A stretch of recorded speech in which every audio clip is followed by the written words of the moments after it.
Muchas gracias por la presentación. Y bueno, voy a compartir pantalla. Por favor, me comentan si se están viéndola en este momento. Sí, señor. Perfecto. Bueno, sin más preámbulos, vamos a dar inicio y voy a dividir la charla como está planteada inicialmente en lo que vamos, que es básicamente un recorderis para todos los que la hemos vivido en carne propia y basado en lo que tenemos, pues también qué nos podría esperar en los siguientes semanas y meses.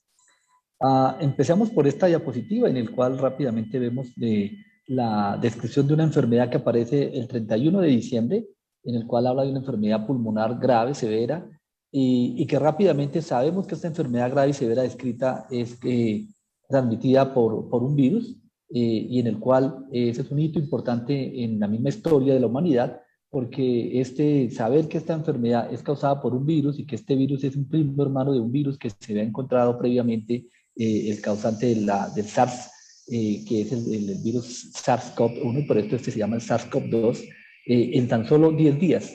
Esto es supremamente importante porque, para que tengamos una referencia, en el caso del virus de la influenza causante de la pandemia de 1918, hay que decir que nos demoramos 32 años como humanidad para saber que era el virus de H1N1. Y así sucesivamente podríamos hablar. En el caso de la peste, nos costó 300 y pico de años para poder decir que la peste era causada por una bacteria, la Yersinia pestis.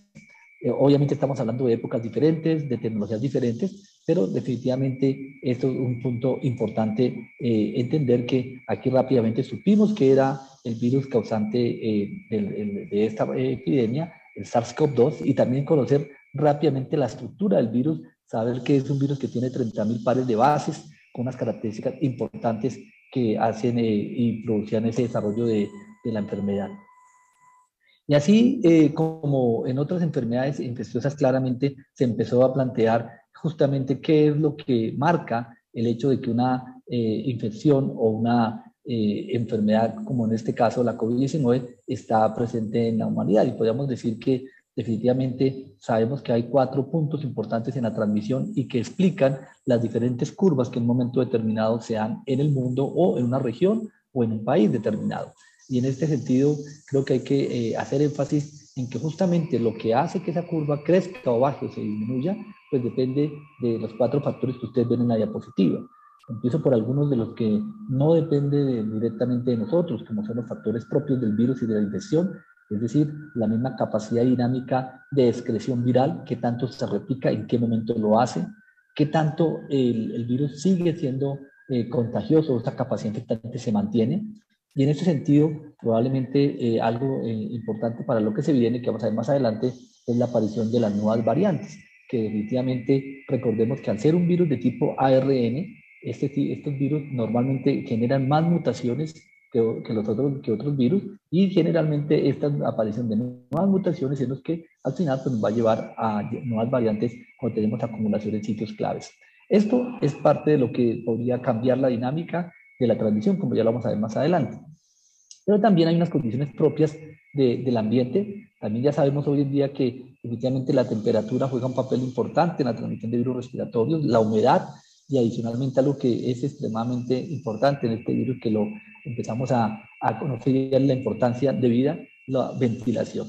Sabemos que estos 3 puntos importantes en el ambiente hacen la diferencia, y si se suma a los 2 de abajo, en los cuales definitivamente pues está interrelacionados con el ser humano, especialmente lo que implicaría en una posibilidad de una curva epidémica, al final es la misma protección o inmunidad que tiene una población. En este caso podemos plantear 2 importantes que ustedes ven están en negrilla por ser los más importantes, como son la inmunidad derivada de la infección, es decir, qué tanta gente ya se ha contagiado o se ha recuperado o tenía memoria inmunológica, que eso es una hipótesis que se plantea en el caso de aquellas regiones donde pasó el SARS y también la presencia de coronavirus previos humanos. Esto probablemente es más discutible, pero es un punto importante para tener en cuenta, y probablemente nos podemos centrar en el papel de la inmunidad generada por la misma infección de manera natural.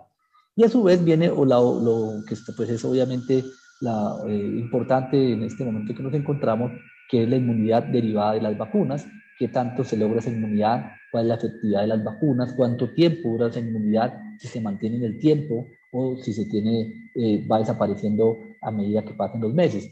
Y obviamente factores propios, demográficos, especialmente en este tipo de virus que se transmiten por vía respiratoria, las condiciones de vivienda, las condiciones de hacinamiento, las interacciones humanas, las profesiones que hacen que definitivamente se suman a hablar de una inmunidad poblacional.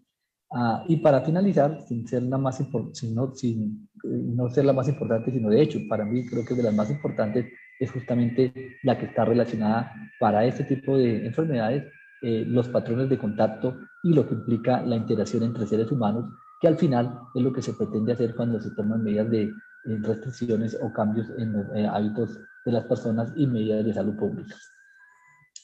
Volviendo nuevamente a la biología del virus, es clave que ya conocemos cómo es el virus, cómo es la partícula viral, como les había comentado, pero no solamente conocemos la partícula, sino sabemos los detalles de esa partícula viral. Sabemos, por ejemplo, la misma estructura del virus, como esta publicación que sale a mitad del año pasado, en el cual vemos como la estructura real de una figura tridimensional, en el cual evalúa las estructuras proteicas del virus, y adicionalmente conocemos cómo específicamente una proteína que está ahí, que sobresale, conocida como la proteína de la espiga, y a su vez un sitio de esa proteína, que es lo que ustedes ven aquí en magenta, sabemos que es el sitio clave porque es el sitio que interactúa con la célula humana. Es obvio para los que estamos acá que los virus no se replican, sino que requieren entrar a una célula humana, y justamente la llave de la cerradura de la entrada a la célula humana lo hace esa parte de la proteína, que es lo que técnicamente llamamos el RBD, que no es otra cosa que sitio de dominio de unión al receptor.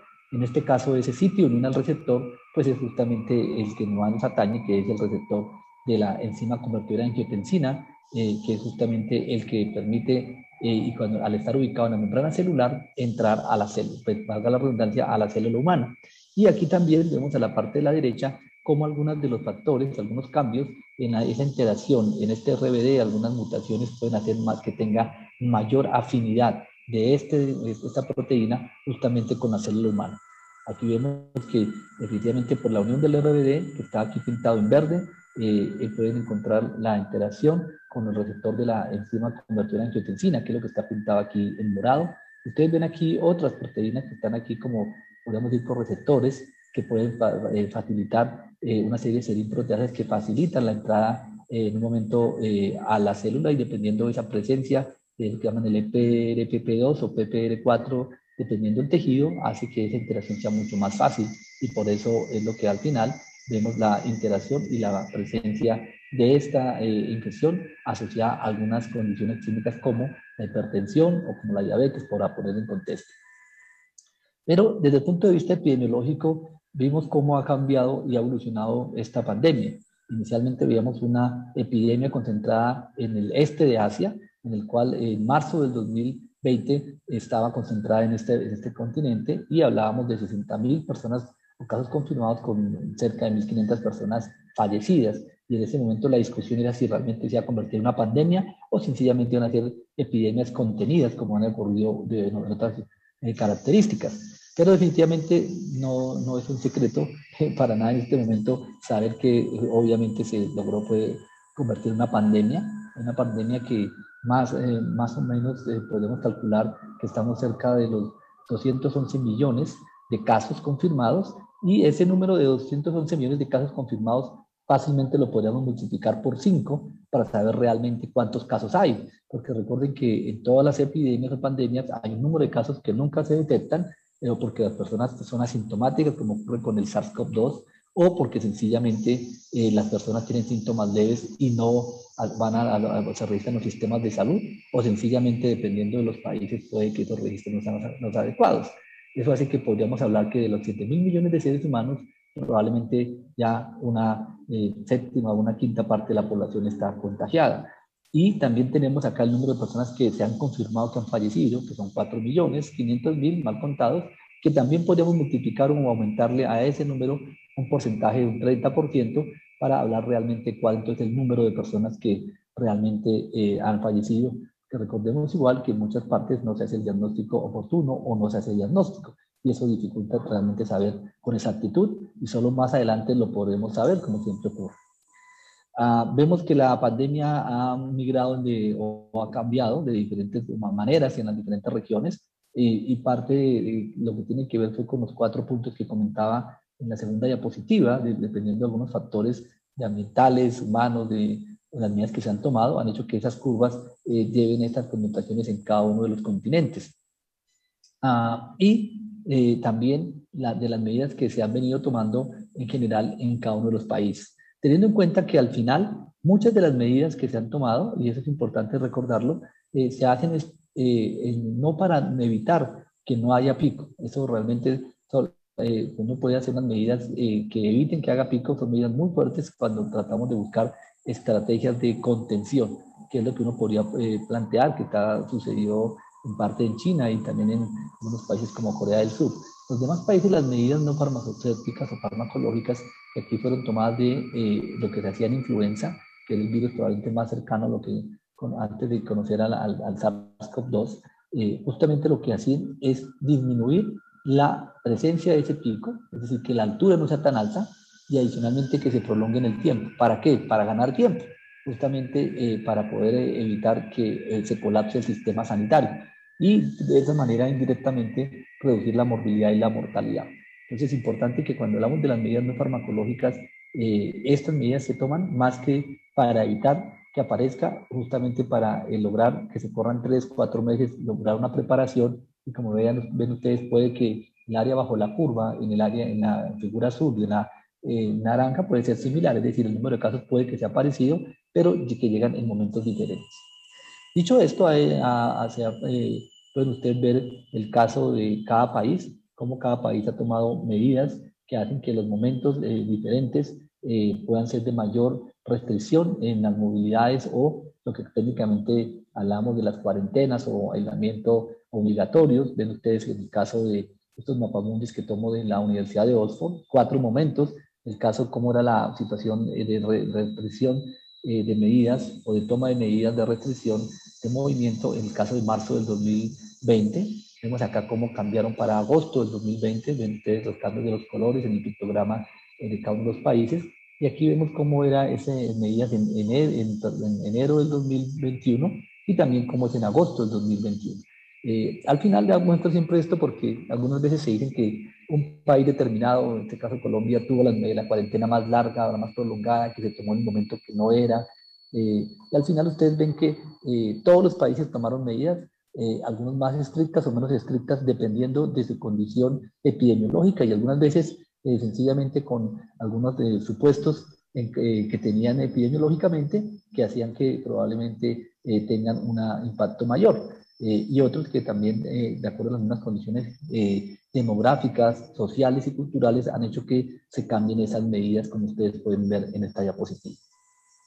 Al final, esas medidas uno podría hablar de una manera indirecta cuál ha sido el impacto en la movilidad, porque recuerden que aquí lo que se pretende es disminuir la interacción social, más que el social, la física realmente, y de esta manera probablemente con este indicador que es el Google Analytics, que muestra cómo es el movimiento de las personas, vemos que independiente del país, fíjense que algunas cuarentenas fueron más estrictas o se logró un mayor impacto. Dan ustedes el caso de Colombia, como la primera cuarentena tomada en marzo a abril hace un descenso rápidamente en la movilidad, en el cual todas las movilidades a estaciones de transporte, parques, centros de recreación, lugar de trabajo disminuye, probablemente lo único que se mantiene como es obvio y aumenta incluso pues es la residencia.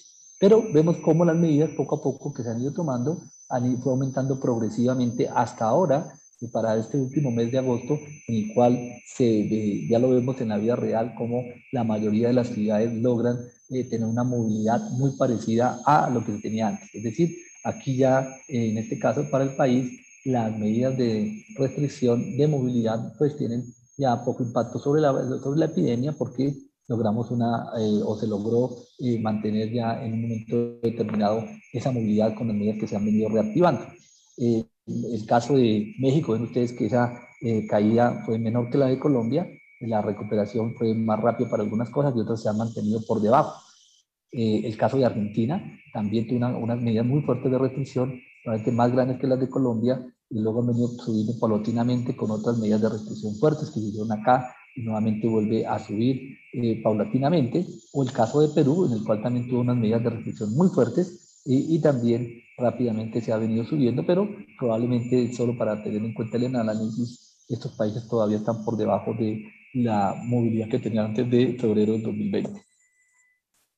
Al final, estas medidas que se vienen tomando, pues como les decía, se hacen para tomar medidas y tener de adaptación de la población, medidas, protocolos, normas, adaptación de los hospitales, preparación del diagnóstico, y eso al final es lo que se ve reflejado en lo que sigue y lo que estamos viendo hasta ahora. Aquí vemos cómo es el comportamiento diario de casos de COVID-19, en el cual, dependiendo del momento, a un país le puede ir peor que a otro. Siempre vemos, si vemos no el video, sino solamente una foto, qué es lo que pasaba justamente acá. Podríamos decir que en este momento el peor país era Estados Unidos, probablemente Brasil, y aquí nos iba muy bien a Colombia. Si lo hacemos acá, probablemente cambian las condiciones y probablemente el Reino Unido toma importancia, Colombia le va bastante bien, pero si lo tomamos acá, por ejemplo, vemos como Colombia juega un papel preponderante en los casos diarios, y eso es importante tenerlo en cuenta en el análisis. Más que la foto, lo importante es ver el video, y en este caso, para mí, el video puede ser esto, que ustedes ven este indicador, que es el número de casos confirmados por millón de habitantes, con una connotación que les voy a mostrar enseguida. Aquí vemos cómo también, para algunos casos, tenemos países que han tenido un número importante de casos por millón de habitantes, pero aquí también hay que tener en cuenta en la comparación entre países, que es algo que siempre tenemos la tentación de hacer, es que recordar que muchas de estas comparaciones puede suceder que dependiendo del momento en que se hagan, pues puede ser diferente, pero también va a depender de algo que es supremamente importante, y es qué tanto diagnóstico hago. Entre menos diagnóstico haga un país, pues básicamente va a tener menos casos y también va a tener menos muertes confirmadas, como puede ocurrir en algunos países como México, por ejemplo. México tiene un número muy bajo de pruebas diagnósticas, y por eso el número de muertes por millón de habitantes es bajo, a pesar de que ustedes lo ven aquí en el mismo color de Colombia, de Argentina o de Brasil. Y de tener en cuenta que este valor, pues hay que siempre relacionarlo también con el número de pruebas diagnósticas hechas. Aquí ven ustedes que Colombia, Chile, Argentina y Uruguay probablemente son los países, bueno, y Panamá son los países que en América Latina tienen un número importante de pruebas diagnósticas por mil habitantes, y eso hace que también el número de pruebas de casos también sea diagnosticados, y probablemente en algunos momentos puede ser castigado, pero en otros casos los favorece. En el caso favorable de México, que tiene una tasa de mortalidad menor, cuando lo miramos por este índice de tasa de casos de fatalidad, pues le da peor, porque justamente al tener pocos casos confirmados, pues sale un número importante. De los pocos casos de los casos que confirma, muchos se mueren, y por lo tanto, en este caso, México supera al resto de los países. Puede decir que no sea así la realidad, pero desafortunadamente al tener pocos diagnósticos, pues va a dar esa connotación. Pero probablemente desde ese punto de vista, si queremos saber cómo es el manejo de la pandemia, la manera más objetiva es esta que ustedes ven acá, y es el exceso de mortalidad. ¿Qué tantas personas fallecen en un periodo de tiempo dado, en la época del COVID, versus lo que ocurría antes de que hubiera la pandemia? Y básicamente ese exceso de mortalidad realmente se toma todas las causas de muertes y puede decir realmente cuántas personas fallecieron en un momento determinado. Y acá ven ustedes cómo algunos países, desafortunadamente el caso de Perú, pues tiene un exceso de mortalidad hasta más del 300%. Y esto significa que probablemente es en los países que en este momento del mundo es de los más afectados, en lo que al final se quiere que haya menos muertes. Vemos aquí también el caso de Colombia, cómo ha sido afectado mes a mes en algunos momentos críticos, como lo que vimos acá en el tercer pico, en el cual vemos un aumento, un exceso de mortalidad superior al 100%. Es decir, que si en una semana, normalmente en Colombia se mueren 10.000 personas, o en un mes, cuando hay un exceso de mortalidad del 100%, no se murieron 10.000, sino se murieron 20.000, y probablemente atribuyen esas 10.000 o ese exceso de mortalidad a la COVID-19. Y otro indicador clave de saber cómo vamos es justamente también en la vacunación. ¿Por qué? Porque la vacunación es una de las medidas, como digamos en la gráfica de la inmunidad poblacional. Entre más gente esté vacunada, probablemente menos riesgo de complicarse. ya lo sabemos, y aquí podemos ver también cómo es la realidad en la vacunación, tanto las personas que tienen una dosis o que están completamente vacunados, y en el cual también ver la relación de qué tanta gente ha vacunado por país. Aquí también hay que tener en cuenta cuando analizamos esta variable o esta tabla, el porcentaje de la población, que aquí en el caso a Chile le da muy bien, entonces Chile ha sido el país exitoso en América Latina y probablemente sí. Sin embargo, tener en cuenta que también basado en el tamaño de la población, es posible que incluso Colombia ha colocado más vacunas que Chile. ¿Por qué? Porque sencillamente, a pesar de que Chile ya vacunó el 70% de su población, Colombia el 40%, ha colocado más vacunas. ¿Por qué? Por el tamaño del país, y así como ven ustedes en este caso, es el número de dosis administradas, que también muestra cómo países como el caso de Brasil ha logrado un número importante de vacunas, a pesar de que todavía tiene un número no tan alto en porcentaje, pero tenemos en cuenta que Brasil es un país con un tamaño poblacional extremadamente alto. Y vemos otros países que desafortunadamente, a pesar de un tamaño pequeño, no tienen un volumen adecuado de vacunas en este momento. Esto solamente para poder contextualizar la realidad de lo que pasa en las vacunas, qué porcentaje de la vacunación y también las dosis administradas. Pero, nuevamente, otro papel que juega, el papel fundamental, por lo menos a corto y mediano plazo, es la inmunidad derivada de la infección.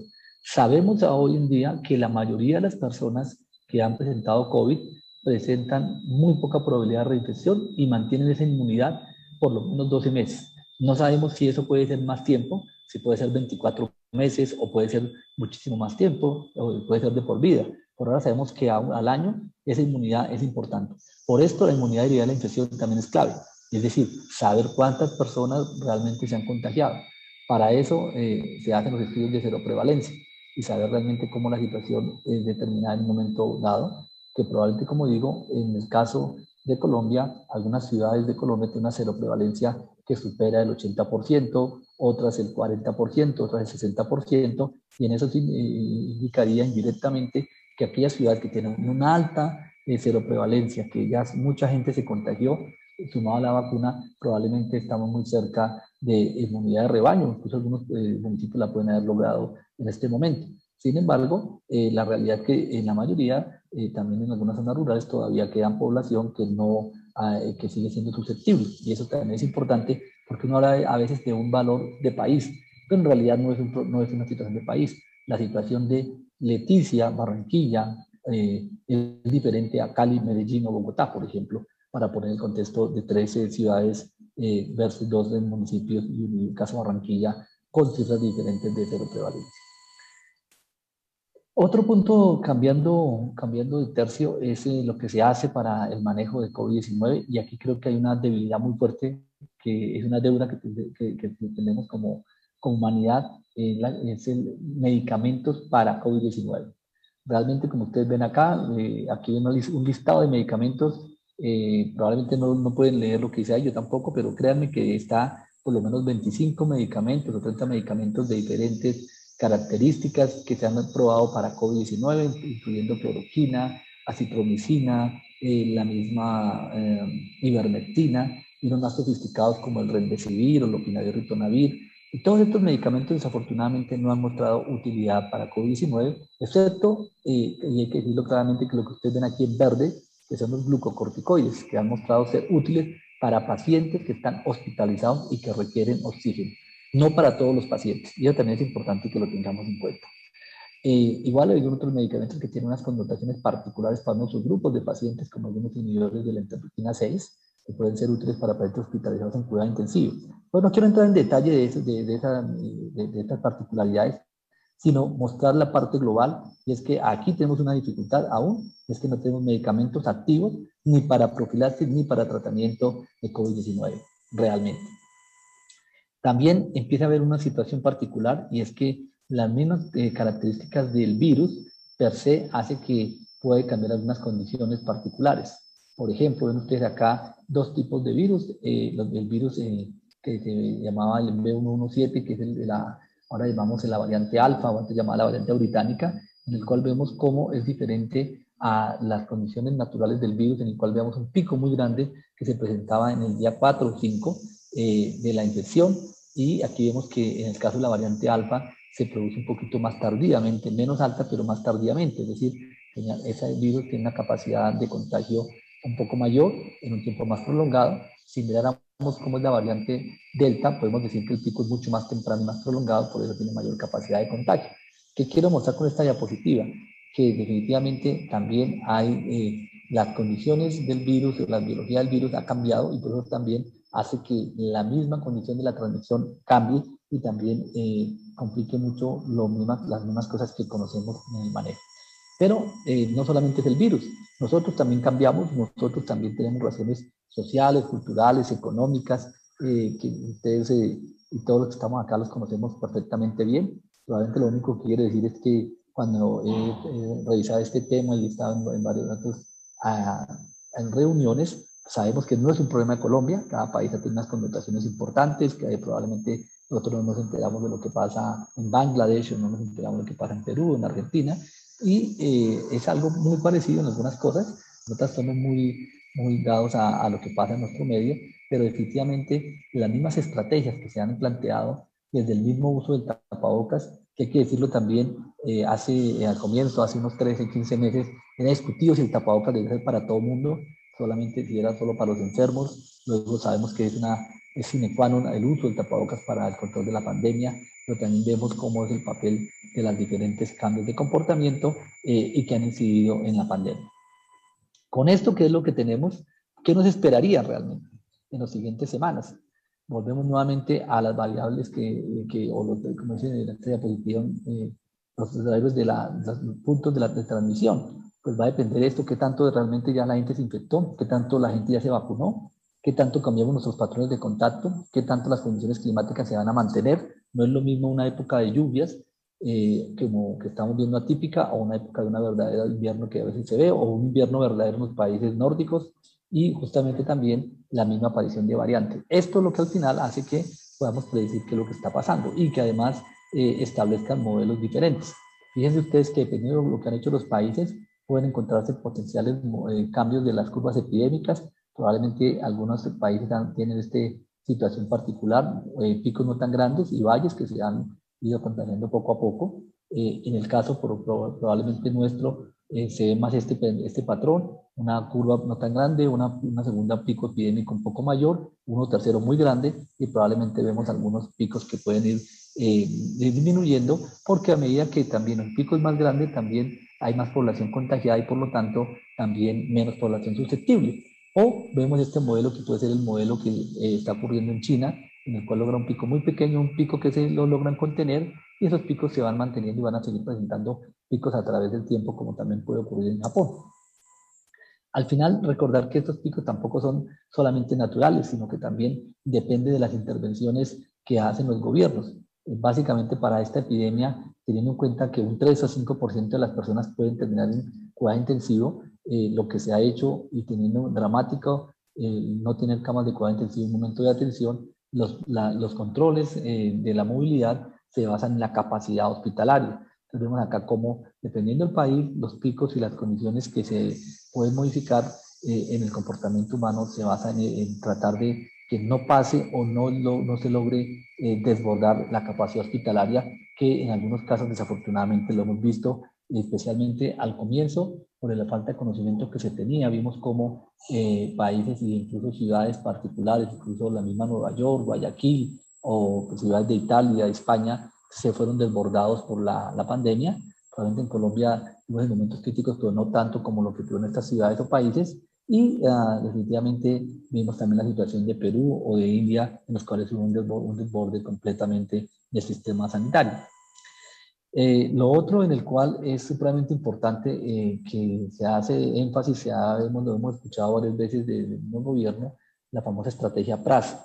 No es otra cosa de hacer pruebas, es decir, diagnosticar tempranamente, buscar los contactos y hacer cuarentenas de una forma dirigida.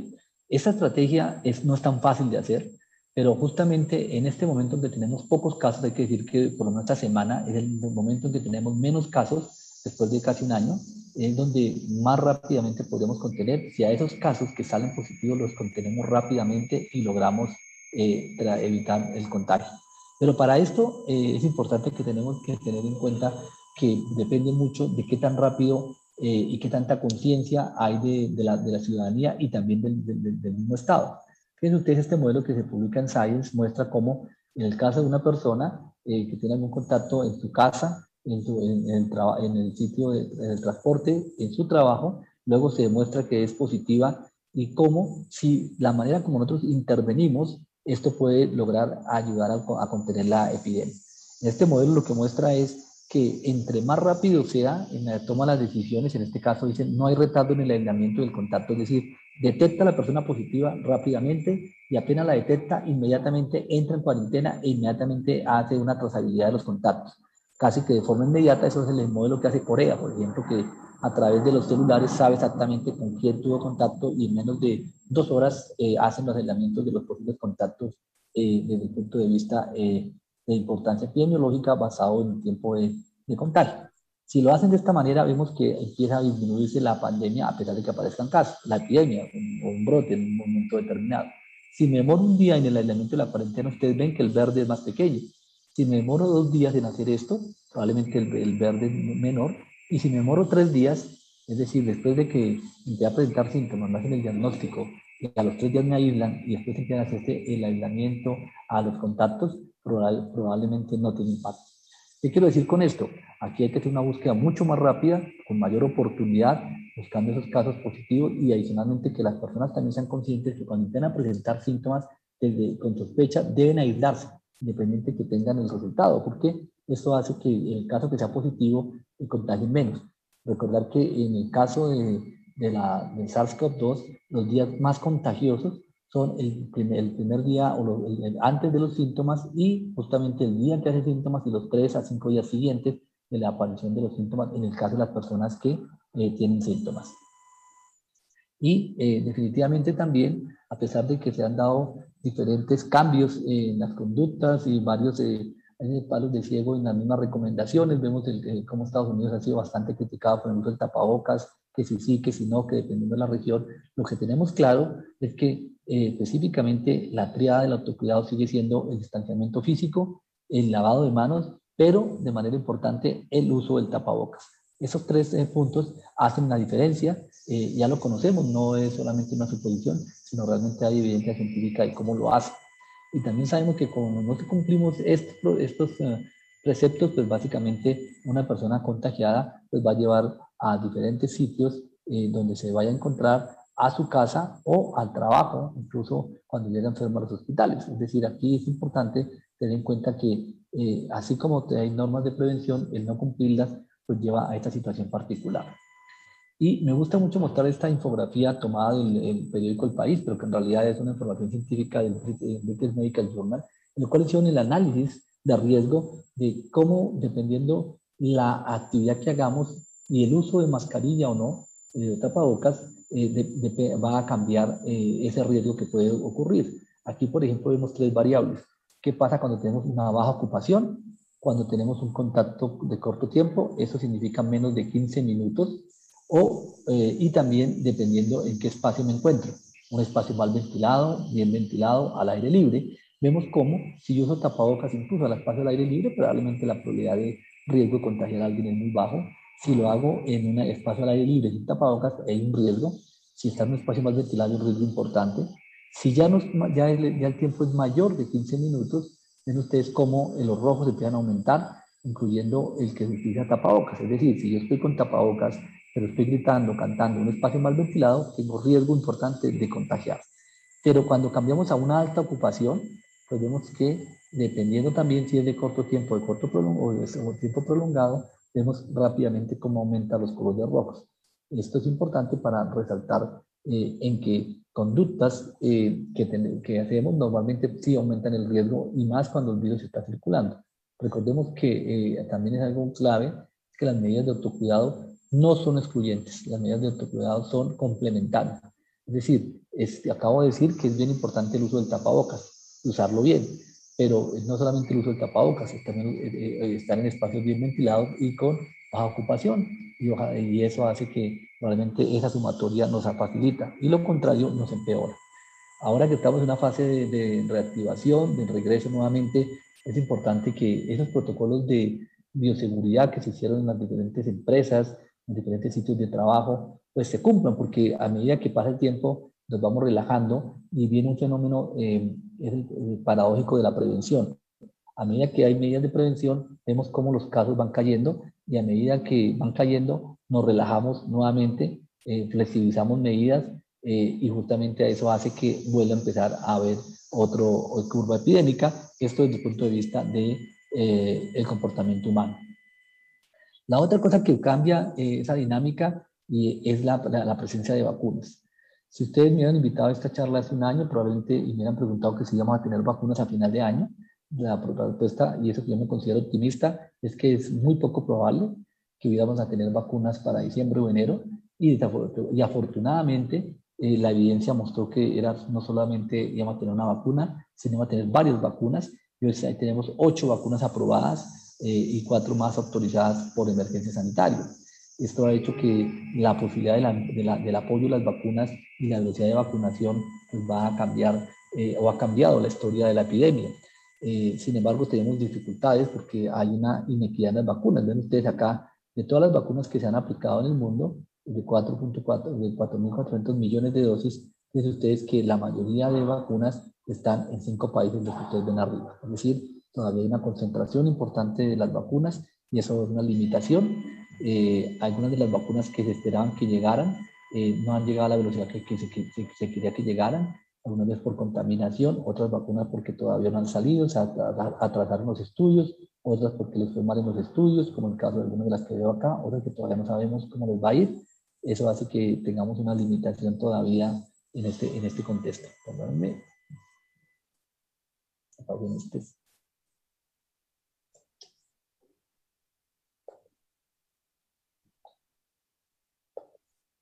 ¿Me confirman si están viendo la presentación? Sí, señor. Sí, señor, sí, la estamos viendo. Perfecto. Entonces, les estaba comentando que algunas de estas expectativas y fondos que se dieron para las vacunas, pues algunos han servido, otros no. Y aquí vemos también un problema complejo, y es como algunos países también se han dado el lujo de comprar y preordenar vacunas incluso para 5, 7, 8 veces su población, como el caso de Canadá o el caso de Estados Unidos, en el cual pues han comprado muchas más vacunas de las que necesitaban, y eso es bueno para ellos, pero mal para el resto del mundo, porque la mayoría de los países pues han tenido limitaciones. Hablamos en que Colombia va bien con el 40%, y probablemente si alguien dice, no, pero va mal comparado con Chile, que tiene 70%. Tengan en cuenta que no para consuelo de tontos, pero hay países que solamente llevan el 2 o 3% de su población en este momento. Y hay un problema importante, porque si no se vacuna paralelamente a todo el mundo, aquellos focos de países donde no se haya vacunado, pues van a permitir que haya una transmisión activa. Mientras haya transmisión activa, ya aparecen variantes, y aparecen variantes puede afectar la eficacia de las vacunas, como ya hemos visto. Por ahora tenemos una ventaja, y es que la reinfección no parece ser un problema. Esa es una gran ventaja.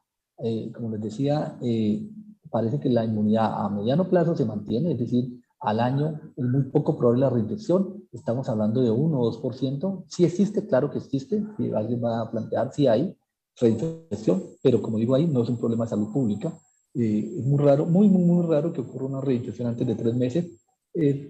Raro, muy raro, cuando hablo de raro es que puede ser 1 en 1000 antes de 6 meses, y probablemente entre 6 a 12 meses 1 o 2%. Es un punto favorable. Ahora bien,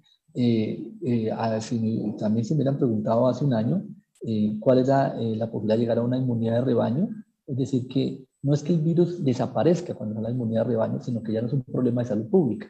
Y en ese caso yo les hubiera dicho que probablemente basado en lo que está en el mundo, teniendo en cuenta que el R0 del virus que salió de Wuhan era entre 2 a 3, es decir, una persona contagiada podría hipotéticamente contagiar a 2 a 3, podríamos hablar que esa inmunidad poblacional podría ser entre un 60 o un 70%. Desafortunadamente, con la aparición de nuevas variantes que lo que han hecho es que aumentan su capacidad de contagio, incluso hasta 5 a 10 veces, como el caso de la variante Delta, podemos hablar que esa inmunidad de rebaño probablemente no se logra sino hasta tener un 80-90% de la población inmunizada o recuperada naturalmente. Es decir, cuando hablamos de la inmunidad poblacional, de la inmunidad de rebaño, es que estamos pasando una fase pospandémica. Así estábamos en marzo del 2020, en el cual teníamos muchísima gente susceptible y algunos casos de personas contagiadas que podían contagiar fácilmente a los demás. Ahora probablemente estamos en esta situación intermedia, en el cual tenemos mucha gente ya recuperada o vacunada, unas personas todavía susceptibles, depende del sitio, y todavía transmisión del virus de forma en personas sintomáticas o asintomáticas. Y lo que quisiéramos es pasar a esta tercera fase, que es una tercera fase endémica, en la cual tendríamos muchísima gente protegida, algunas susceptibles, pero esa masa susceptible ya no permiten que una persona contagiada lo transmita o se contagie fácilmente. Eso es el caso de que hablamos de una situación endémica en la cual el virus sigue circulando, pero no causa un problema de salud pública. Y esto probablemente es la realidad de este virus. No es que el virus desaparezca, el virus va a continuar, pero lo que esperamos es que a medida que pase el tiempo, no se convierta en un problema de salud pública. Y en esto, pues también depende mucho de unas variables, como les decía, también del virus, porque el virus también muta, también cambia, también se adapta. Entonces, digamos cómo inicialmente el virus fue modificándose. En un momento nos preocupaba la variante alfa, o la que llamaban la británica, la variante surafricana, o la beta ahora, y ahora nos preocupa la variante delta, porque la variante delta es la que empezó a aparecer en mayo, y si siguiéramos este mapa a agosto, probablemente esta variante delta estaría por acá. Es decir, está predominando en este momento en la mayoría de los países del mundo. ¿Por qué preocupa? Porque en realidad cuando la OMS dice que es una variable preocupante, es porque la variante tiene una capacidad de contagiar más, de ser más agresiva, de ser más letal o afectar las vacunas. En este caso lo que hemos visto es que las variantes tienen mayor capacidad de contagio, no tanto agresividad o letalidad. Y también en el caso de la variante beta, es una variante que, igual que la variante delta, tienen capacidad para afectar la respuesta inmune generada por las vacunas. No es que la eviten, no es que la bloqueen completamente, pero sí logran disminuir un porcentaje la eficacia de las vacunas. Vemos cómo las variantes han ido evolucionando en el mundo, cómo han ido cambiando, y probablemente, como decía hace un momento, la variante Delta pues es la de preocupación. Ojalá que no aparezcan nuevas variantes que tengan otras connotaciones de letalidad o de agresividad. Y les decía que la variante Delta es más preocupante por lo que ustedes ven en esta diapositiva. ¿Qué tanto cambia en el R, es decir, la capacidad de contagio? Ven ustedes que comparado con las variantes iniciales, las variantes alfa o beta tenían una posibilidad de aumentar un 30-40%, pero aquí está superando casi un 150%. Es decir, como repito lo que decía, si la variante original o inyectada a 2 a 3 personas, aquí estamos hablando de 5 a 8 veces. ¿Qué es esto que estoy mostrando? La cepa de Wuhan, 3 personas te podía tener en el caso de una semana, 8 personas, en el caso de la variante Delta, 3 personas, tienen 30 personas contagiadas. Y esto es como donde cada uno de los países donde ha llegado la variante Delta ha ido modificando de forma significativa su presencia, y eso dado porque desde el punto de vista biológico pues tiene su mayor capacidad de adaptación, y eso es lo que justamente hace que esta variante empiece a predominar. Con esto, ¿qué nos espera? Probablemente lo que esperaría es que si en Colombia seguimos utilizando las máscaras, las de tapabocas, es decir, no, esto seguimos siendo activos en uso de tapabocas, probablemente lo que veremos es que justamente vamos a tener una serie de personas fallecidas, todavía es lo que queda del 2021, probablemente se van acumulando, es probable que ese aumento no tengamos un incremento marcado, sino que haya un descenso que se siga sosteniendo todo el mes de septiembre, tengamos un incremento en el mes de octubre y noviembre. Esto, como digo, sí, todos seguimos utilizando tapabocas respetando en un porcentaje importante las medidas de autocuidado. Si no lo hacemos, probablemente pues podríamos ver un incremento diferente. Y también el número de muertes diarias también lo veríamos de esa manera. Para finalizar, tener en cuenta que la vacunación puede también tener un impacto importante en la transmisión en las diferentes regiones del mundo, que también va a depender de cómo es el comportamiento y la tasa de vacunación en los diferentes países. Esto hace que, con medidas que pueden también ser inequitativas, algunos países restringen la movilidad basado en lo que llamamos los pasaportes digitales de vacunas, que probablemente cada vez se van a imponer, tratando de contener ese cambio de variantes, pero la vida nos ha enseñado que es muy difícil hacerlo restringiendo fronteras. Probablemente lo que va a hacer es que haya vacunas para todo el mundo, y en esto resalto las palabras del doctor Tedros de OMS, en el cual hace una frase, define lo que puede pasar con la pandemia, y es que nadie está seguro hasta que todos estemos seguros. Con esto lo que hace énfasis en la importancia en que tenemos que seguir manteniendo medidas de autocuidado y protocolos de bioseguridad en las siguientes semanas, trabajar fuertemente en la detección y el rastreo rápido con la corresponsabilidad del que tiene síntomas, consulta rápidamente, respete los aislamientos y informe a sus contactos, vacunarnos rápidamente, entre más rápido pues mejor, y básicamente pues esperar que la biología del virus empiece a disminuir, porque si más personas están vacunadas, menos probabilidad de transmisión del virus hay, y si menos transmisión del virus hay, menos posibilidad de contagio o de generación de variantes. Con esto termino la presentación y quedo atento a las preguntas.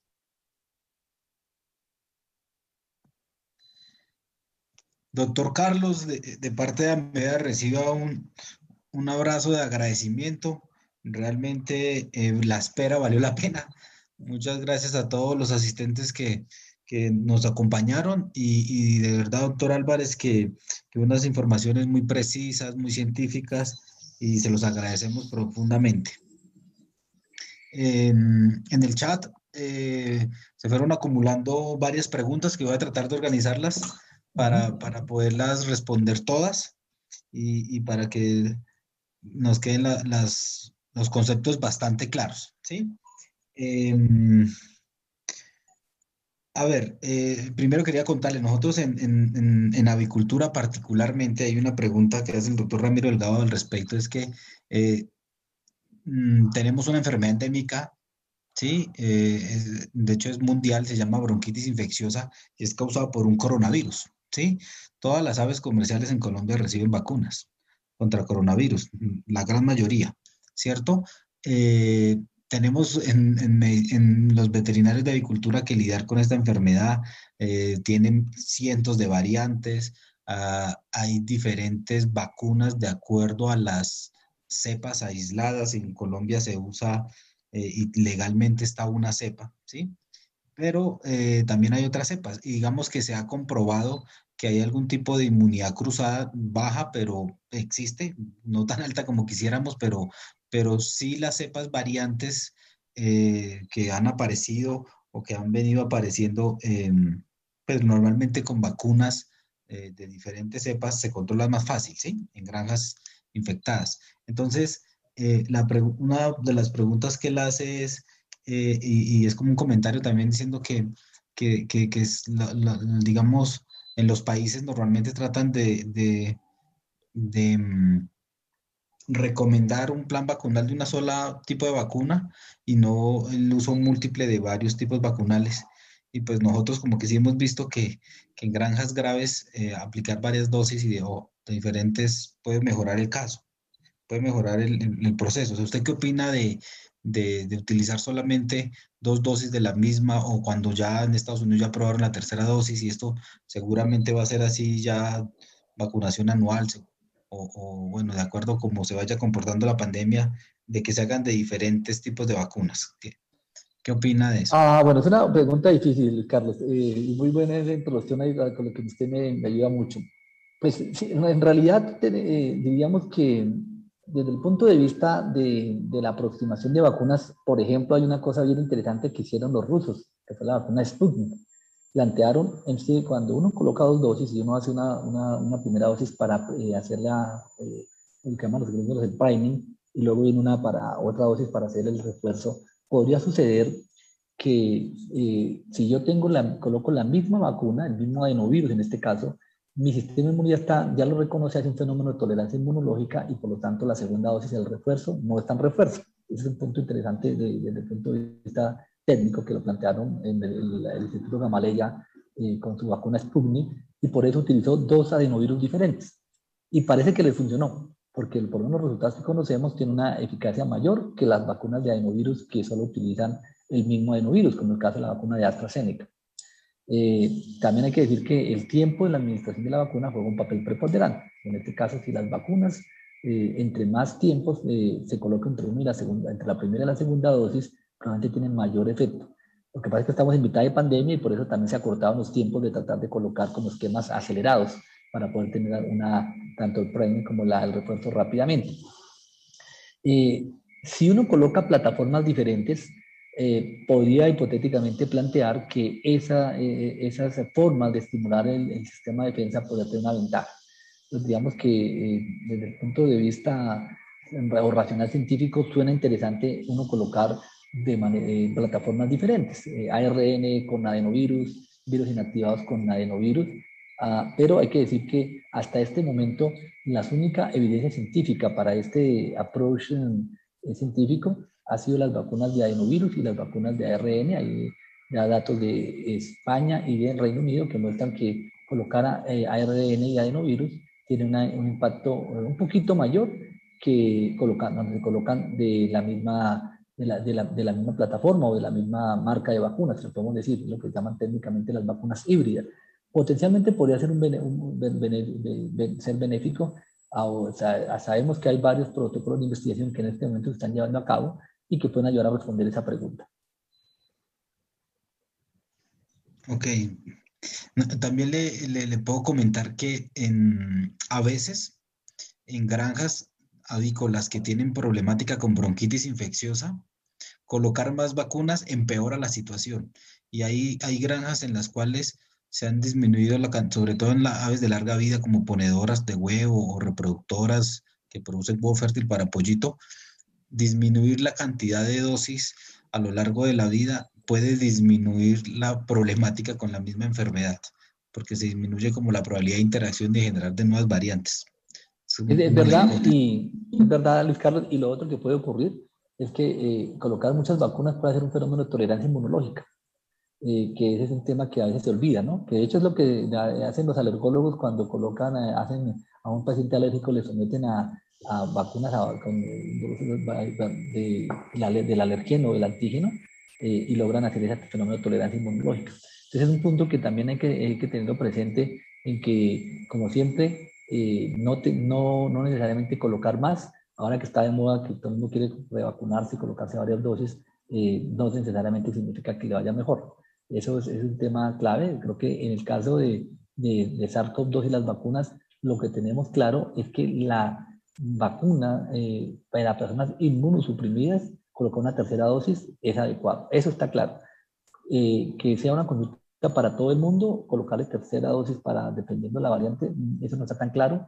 Y creo que en algunos países han tomado decisiones más políticas que técnicas, pero en este tipo de pandemias muchas veces sucede esas posiciones. Ya que tomaste el tema de político y técnico, esa era una de las preguntas, y era el tiempo entre las dos vacunas. Inicialmente decían que debía ser de 21 días en las de Pfizer, luego lo pasaron a 3 meses, 90 días. ¿Eso es una decisión política por abastecimiento de vacunas o es una decisión técnica? Yo creo que era una mezcla de las dos. De decisión técnica, porque en realidad los datos muestran que cuando usted separa las dosis de las vacunas le puede ir mejor. Este es el caso de la vacuna de adenovirus de AstraZeneca, en el cual los resultados no fueron tan buenos con 21, luego se subió a 28, y los datos de mejor resultado de eficacia se han logrado con 84 días. Es decir, le fue mejor a AstraZeneca ampliando el intervalo. Entonces hay una evidencia concreta. En el caso de las vacunas de ARN, especialmente la de Pfizer, en el Reino Unido vieron cómo cuando se alargaba el intervalo, por razones de abastecimiento, hay que decirlo, hicieron la tarea de hacer el análisis de la información y encontraron que haber prolongado no disminuyó, sino incluso mejoró un poco la eficacia de la vacuna. Claramente aquí viene un tema complejo porque también viene una recomendación técnica y es la que hace el fabricante basado en el ensayo clínico que hace, en el cual pues es mucho más fijo esa administración de la vacuna. Y si le preguntan a los fabricantes, pues claramente el fabricante recomienda lo que dice el ensayo clínico, lo que le tienen aprobado, pero técnicamente uno podría decir que la mayoría de las vacunas podría tener más ventaja ampliar el intervalo. Y digo, desde el punto de vista político, sí es claro que también esto depende mucho de la misma cantidad de vacunas o la disponibilidad de vacunas, porque también hay que decir que no es lo mismo vacunar en un momento en que estamos en una pandemia, en la mitad de la pandemia, a una enfermedad en la cual estamos preveniendo por si acaso llega. En ese sentido, uno no tendrá necesidad de colocar un esquema acelerado. Pongo el ejemplo del caso de la vacuna de hepatitis B, que se logra muy buena eficacia en el ser humano con 3 dosis, 0, 1 y 6. Pero cuando una persona tiene un contacto de riesgo y alta probabilidad de que se haya contagiado, antes se hace un esquema de 0, 1, 2 meses, semanas incluso. Probablemente es un poco menos efectiva, pero al ser tan rápido podría tener un esquema acelerado de protección. Entonces yo creo que hay un tema técnico y también político. Ok. Eh, ya aprobaron la vacunación para personas de 14 y 17 años, ¿cierto? Pero ¿qué va a pasar con los niños? ¿Usted qué cree? ¿Cómo va a pasar con los hijos nuestros? Yo creo que la vacuna está desde los 12 en adelante. Desde los 12 a 17 ya está aprobada para una de las vacunas, que es la vacuna de Pfizer, en el mundo. En Colombia está registrado para poderse aplicar. Ahora se está haciendo la aplicación, pues depende de la oportunidad, empezó a abrirse los diferentes grupos de edad. Y lo que va a pasar, a mi modo de ver, es que se va a poder vacunar niños con vacunas que están en este momento acá en los ensayos clínicos en el grupo de 3 a 12 años. Es decir, que es posible que en muy poco tiempo tengamos vacunas aprobadas con esa indicación, con la indicación para este grupo de edad. Las vacunas que se aprobaron inicialmente, por ejemplo, Pfizer, ¿sigue siendo la misma o los últimos lotes, digamos, ya tienen incluidos la nueva variante para que tenga mayor protección? Por ahora siguen siendo las mismas. Se están trabajando en modelos cambiando la protección, pero en este momento siguen siendo las mismas. Eh, y digamos, ¿cuál ha sido su recomendación con respecto o cuál es su posición más bien con respecto a la obligatoriedad de la vacuna y todas estas restricciones porque pues hay unos movimientos antivacuna muy fuertes y en la misma familia de uno a veces se encuentra que no se quieren vacunar y uno dice, pero ¿cómo? Hay mucha evidencia que es lo que funciona, pero hay gente que le da miedo. Y entonces, ¿cómo hacer con esa obligatoriedad, la parte estatal de Colombia, pues, qué piensa hacer al respecto? Yo le puedo dar mi posición en el punto en que este es un tema bastante sociológico, extremadamente importante. Pero diría que en general lo que yo creo es, normalmente para el cumplimiento de normas, incluso de salud pública y de posición altruista solidaria, es posible que un 30% de la población solamente por convicción de que esto puede ayudar a mejoramiento humano, lo hace la aplicación o se vacuna porque se conoce y entra en ese grupo de personas que normalmente están convencidas. Hay un 30-40% que probablemente tienen cierta restricción o tienen cierto temor, algunos tienen desinterés y que de pronto algunas hay que estimular y hay que persuadir en que se vacunen. Y probablemente no están las campañas de publicidad, el voz a voz de las personas, en que el familiar que no quiere vacunar, explicarle cómo está la plantea, explicarle. Y hay un 30% de personas que definitivamente no quieren vacunarse, son antivacunas o realmente solo a veces por estar contra la norma no pueden hacerlo. En el caso de cuando se produce de manera obligatoria una recomendación, es posible que este último 30% lo que hace es que se convierte en una caballito de batalla, como dicen, para justificar no vacunarse y a veces incrementar y tratar de convencer a ese 30-40% que está ahí intermedio. Entonces, y a veces pueden tener más éxito porque de pronto la manera como lo hacen puede ser más efectiva. Entonces, yo no, en este momento no creo que en Colombia sea un momento para volverla obligatoria la vacunación. Posible que en este momento pueda suceder, pero en este momento no lo veo. Me parece que tenemos que seguir trabajando en pedagogía y en una capacidad persuasiva de la población, recordando que definitivamente las vacunas salvan vidas, recordar que las vacunas salvan vidas no solo el que se las colocan, sino también del grupo que está alrededor, ¿no? Que es algo que también es importante que lo tengamos en cuenta y por eso siempre hablo de un papel solidario cuando me vacuno. No solo me protejo, sino protejo también a los que están alrededor mío. Qué buena frase esa. Me vacuno para protegerme a mí y a mis familiares o a mi núcleo cercano de convivencia. ¿Y qué programas de seguimiento, de vigilancia se encuentran en animales silvestres, animales domésticos? hemos visto reportes de COVID en algunos animales, eh, pero digamos, ¿cuál es su impacto en la epidemiología? Por ahora, diría que no es el mayor impacto, ¿cierto? Pero efectivamente el hecho de tener que el reservorio es animal hace más difícil controlar una infección que al final puede hablarse de una zoonosis, ¿no? Porque en realidad son virus que vienen de otras especies y saltan al ser humano. Probablemente no va a ser tan fácil porque por eso no es tan corriente que pueda suceder.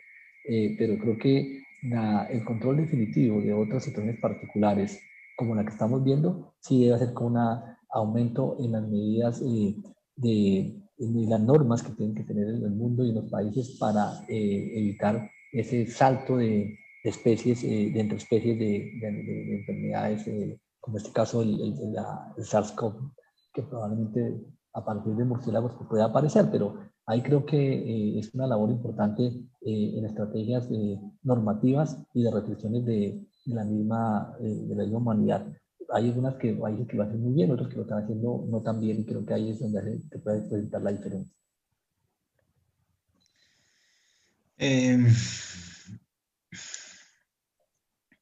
Eh, otra pregunta que estaba aquí era que mm, hablaban de una variante Colombia. Aquí en Colombia ha habido alguna de las secuencias del virus aislado que tenga un cuadro clínico especial, particular, o siempre ha sido relacionado con las otras cepas. Sí, definitivamente sí hay una variante que se llamó Colombia, pero mal llamada Colombia porque en realidad este tema de ponerle el nombre o país de origen ese termina siendo una situación estigmatizante, que es lo que hemos visto. Entonces, si dice la variante de la India, entonces no dejemos venir a nadie la India. No necesariamente significa que esa variante que aparece en la India sea el único país que la tiene. Probablemente también se la identificaron primero allá. Y hay una variante que le pusieron mal llamado el nombre de Colombia, pero es una variante que circula más en nuestro país hasta julio. Probablemente la variante que probablemente todavía sigue predominando fue la que predominó en el tercer pico, que es la variante B1.621. Esta variante tiene algunas mutaciones como la variante Delta. No se ha considerado una variante de preocupación porque no se ha demostrado que tenga mayor capacidad de contagio. Es posible que la tenga, pero no se ha demostrado y por lo tanto la OMS ha colocado el apellido de variante de preocupación, sino solo variante de interés. Ok. Hay una pregunta muy específica que si hay relación de hongos, del hongo negro mucormicosis relacionado con la presencia de COVID. Sí, sí, sí hay relación y eso se ha dado por algunas condiciones particulares del nuevo manejo que se hace y lo que circula, ¿no? Es básicamente la mucormicosis pues, en varios países estaba, fue famoso en la India, pero también obviamente en Colombia hay mucormicosis y lo que se ha visto es que tiene en relación como con el manejo que se hace y lo que las personas consumen. Algunas personas también, pues, lo hemos visto en Colombia, consumen esteroides, por ejemplo, de manera profiláctica o en pacientes que tienen bajo riesgo y eso los inmunosuprime y puede desarrollar una sobreinfección o una superinfección por mucormicosis. Hemos visto casos en Colombia no tan marcados ni tan notorios como aparece en la India, que también por una situación particular de remedios caseros que mezclaban algunos productos biológicos podía aumentar el riesgo de esta mucormicosis en pacientes con COVID. Entonces, sí hay relación, de pronto un poco más mediática, de pronto no tan importante como a veces se planteó, pero obviamente sí es causante de muerte de muchas personas. Aquí en Colombia, en avicultura, hay laboratorios que tienen la capacidad y producen, de hecho, vacunas para diferentes virus en animales y con diferentes tecnologías, muchos con vacunas con virus muerto. ¿Por qué Colombia no ha producido vacunas contra COVID o cuál es la expectativa en el futuro? Yo creo que la expectativa en el futuro es volver a producir vacunas. Recordemos que Colombia era líder en vacunas. Colombia producía vacunas de fiebre amarilla, producía vacunas de rabia, incluso exportaba vacunas. Realmente la situación fue una situación de mercado en el cual llevó a que muchos países, como otras cosas en la vida, pues era mucho más barato importar que producir y hace que se pierda esa capacidad de producción de vacunas. De hecho, recuerden que Becol inicialmente fue tecnología dada por el Instituto Rockefeller, la Fundación Rockefeller, para apoyar el desarrollo de vacunas para humanos, pero al final pues terminó, en humanos no era rentable y terminó haciendo otras connotaciones y terminó siendo pues lo que es Becol, que obviamente es un líder en producción de vacunas para animales. Pero yo creería que lo que hay que hacer, justamente esta experiencia nos mostró la importancia de no depender de otros países, porque al final lo que hemos visto es que la solidaridad en el mundo, cuando hay una situación de crisis, se acaba esa solidaridad. Vimos cómo no tuvimos problemas para conseguir reactivos, tuvimos problemas para conseguir ventiladores, problemas para algunos medicamentos, para tapabocas, incluso para vacunas. Realmente nosotros estamos recibiendo un porcentaje muy poco de vacunas de las que están produciendo. Y eso es una limitación que pues, debe servir para el país para evitar que vuelva a suceder. Y eso pues, es una política de Estado. Sé que en este momento pues, el gobierno está interesado en que se haga. Ojalá se pueda llevar a feliz término y que Colombia vuelva a recuperar esa capacidad de vacunas y también de alguna seguridad para medicamentos que se han ido perdiendo y que claramente esta pandemia nos muestra como la realidad. Esta pregunta se la tenía para el final y era qué nos enseñaba la pandemia, qué le enseñaba la pandemia al Estado como tal, qué le enseñaba a toda la ciudadanía. Pero me la responde en un segundo mientras termino un par de preguntas puntuales y ya. Y es, hay una pregunta sobre las consecuencias del COVID a largo plazo en personas infectadas y recuperadas.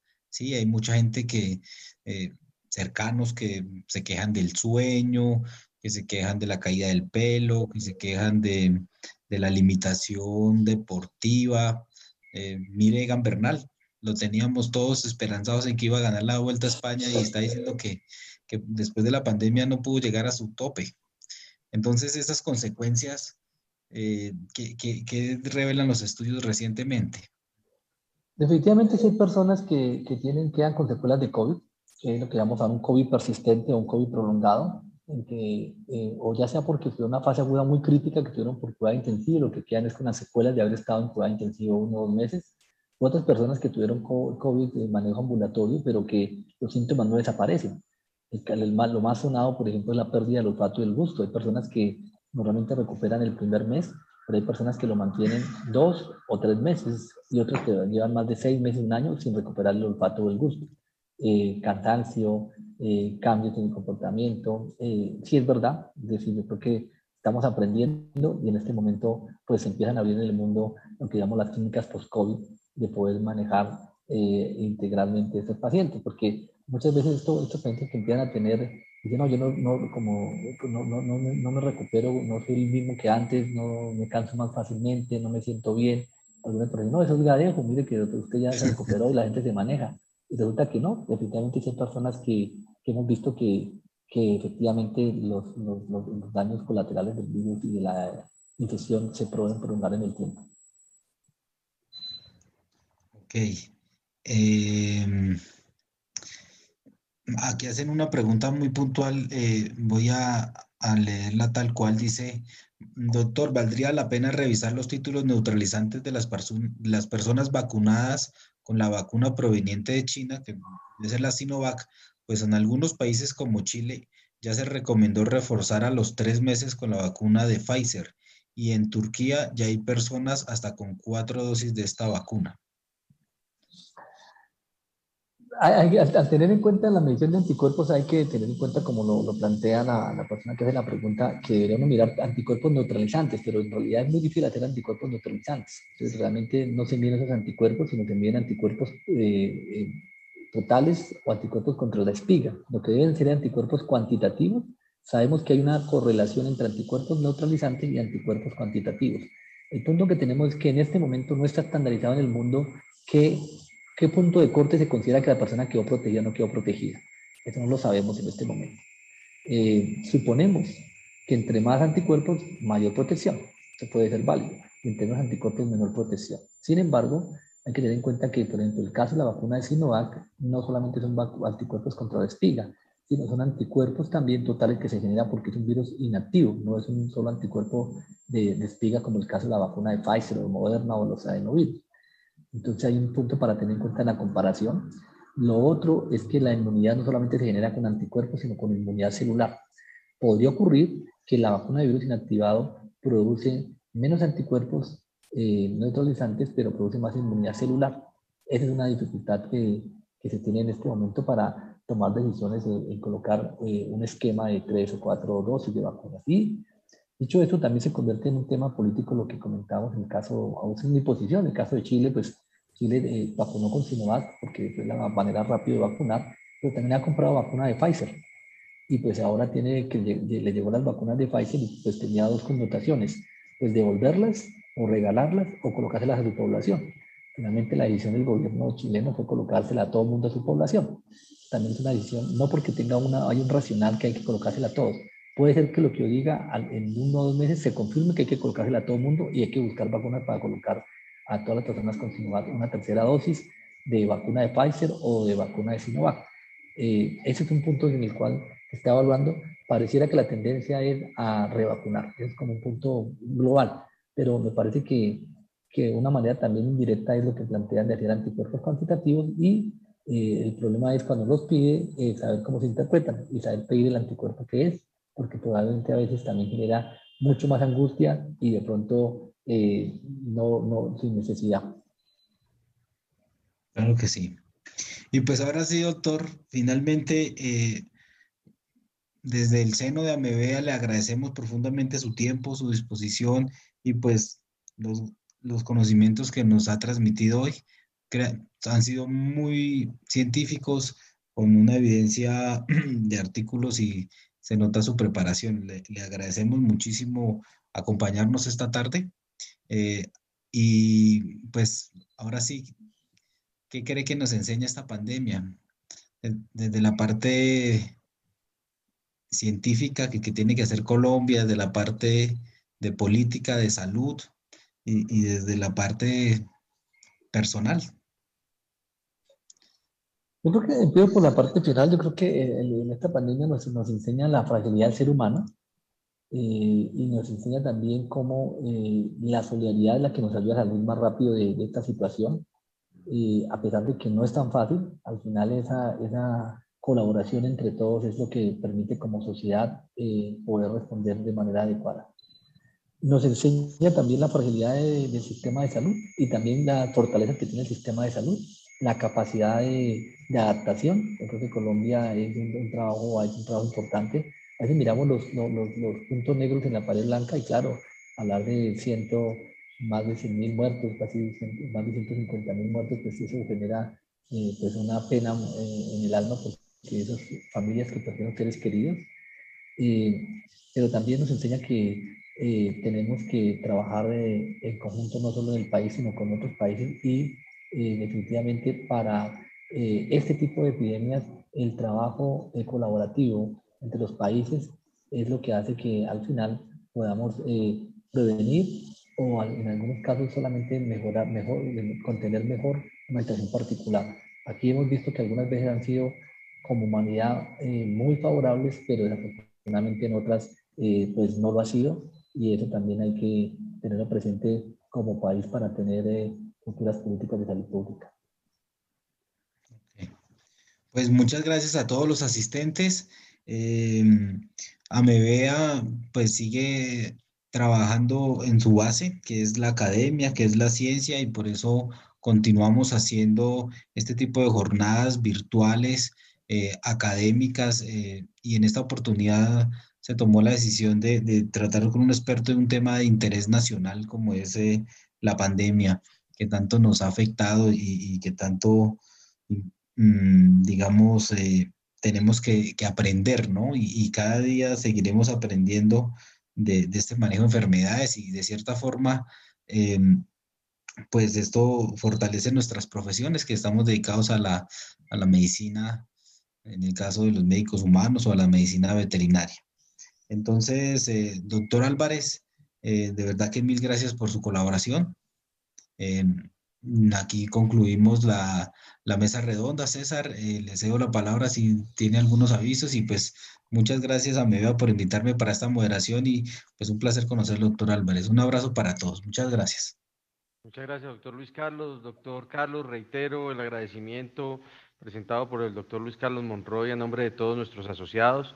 Doctor Monroy, a usted por su colaboración, naturalmente, y a todos ustedes por haber participado en esta charla tan importante, tan ilustrativa, pues que nos enseña muchas cosas y bueno, invitarlos a continuar apoyándonos a nosotros en estos eventos, en estos espacios que abrimos mes a mes. Les estaremos presentando temas de interés como el de hoy. Doctor Carlos, pues nuevamente nuestra gratitud, esperamos poderlo tener pronto, esperamos que este virus pronto se convierta en algo anecdótico y nos deje muchas enseñanzas y podamos salir todos adelante, vivos y completos después de esta crisis tan grande que hemos tenido que vivir. A todos ustedes muchísimas gracias, los seguimos invitando a que consulten nuestra página web para que hagan seguimiento a los eventos que estamos realizando, tanto como cursos, como conferencias y jornadas avícolas. Doctor Álvarez, muchísimas gracias. Con mucho gusto, un saludo a todos.